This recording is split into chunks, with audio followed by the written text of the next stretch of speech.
Legally, financially, the fans don't own the clubs. Morally, though, the fans are the club.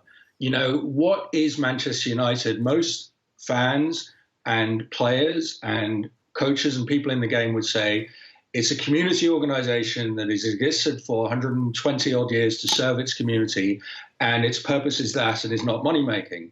So what you have is this problem where the kind of moral function of the club and the legal business function of the club are completely at loggerheads.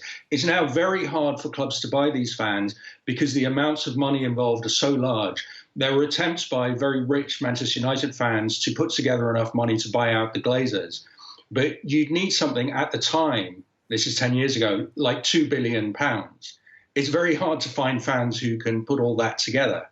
And so the clubs fall into the hands of the world's handful of billionaires, most of whom do not come from the countries concerned.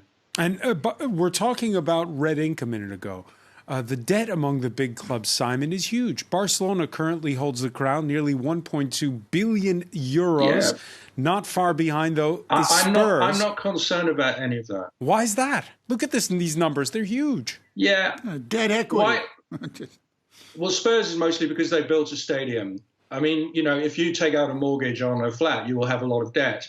But you also have an asset and you have a lot of time to pay it back. Spurs have been around for over a century.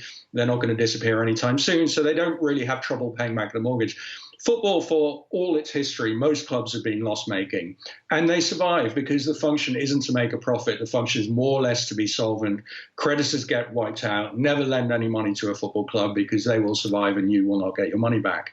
And so these debts are not existential. You know, COVID, as you say, has plunged clubs into debt. What do you think, you know, World War II did? In the past, there have been all sorts of financial disasters, depressions, world wars, corrupt chairmen hitting football clubs.